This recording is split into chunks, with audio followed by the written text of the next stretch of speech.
नमस्कार, जय हिंद सर्वांना.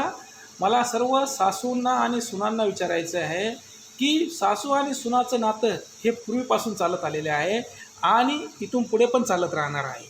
परंतु जर एकमेकींना सासू आणि सुनाचं नातं न जोपासता तुम्ही मुलीचं आणि आईचं नातं जोपासलं तर 100% तुमच्या घरामध्ये आनंदी वातावरण राहणार आहे. कारण त्या सासूने हा विचार करायला पाहिजे की आज मी सासू आहे, पहिले मी कोणाची तरी सून होते, आणि त्या सुनेने पण विचार करायला पाहिजे की आज मी सून आहे, उद्या मी पण सासू होणार आहे.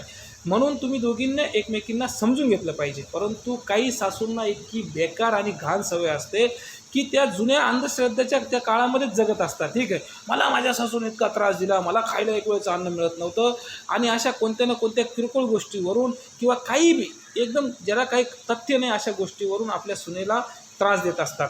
किंवा एखादी गरिबाची करून आणलेली असते, त्या गरिबाच्या सुनेलासुद्धा त्या त्रास देत असतात. अरे भले ती गरिबाची आहे, पण तुझ्या मुलाला भेटत नव्हती, तू करून आणलेली आहे, म्हणून तिला त्या गरीब आहे म्हणून तिला त्रास देऊ नको, असं मला त्या सासूला पण सांगणं आहे. आणि त्या सुनाला पण मला एक सांगणं आहे, तू गरिबीतून आलेली आहे म्हणून तू इथं आल्यानंतर तू अचानक तुझ्या सासूला मी यावं मी त्यावं असं बी करू नको.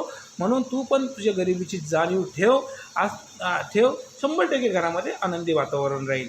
एकमेकीला सांभाळून घ्या, समजून घ्या. नाही तर काही सुना पण अशा असतात की काय नाही तिकून आल्या, लग्न करून आल्या, लगेच नवऱ्याला एकाचे 2 कान भरून लगेच चल आपल्याला यांच्यात एकत्र राहायचंच नाही, आणि त्या आईबापापासून मुलाला वेगळं करतात आणि वेगळे राहतात, आणि म्हातारपणामध्ये आपल्या सासू सासऱ्यांना काय करतात, वृद्धाश्रमामध्ये दिवस काढायला पाठवतात. हे बी त्या सुनाने करू नका.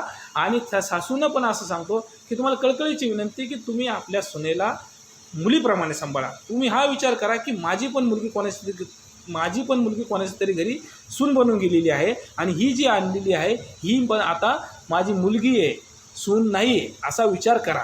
ठीक आहे, म्हणून तुम्ही एकमेकींना जर असं समजून राहिल्या तर तुमच्या घरामध्ये 100% आनंदी वातावरण राहील. कारण तुम्ही भांडणं करता, किरकिर करता घरी, आणि त्याच्यामुळे तो ताण तुमच्या नवऱ्यांना पडतो. मग तुमचे नवरे मग टेन्शनमध्ये राहतात. मग घरामध्ये हमेशा कोणत्या कोणत्या किरकोळ गोष्टींवर भांडणं होणार आणि मारपीट होते, आणि घरामधलं वातावरण हे बिघडून जातं, आणि वातावरण हसतं खेळतं न राहता ते हमेशा टेन्शनवालं वातावरण राहतं. अशा घरामध्ये कधीही लक्ष्मी नांदत नाही. म्हणून एकमेकींना समजून घ्या. हा व्हिडिओ फक्त हा संदेश होता. हा व्हिडिओ पटला असेल तर व्हिडिओला लाईक करा, शेअर करा, आणि 100% सबस्क्राईब करा. जय हिंद.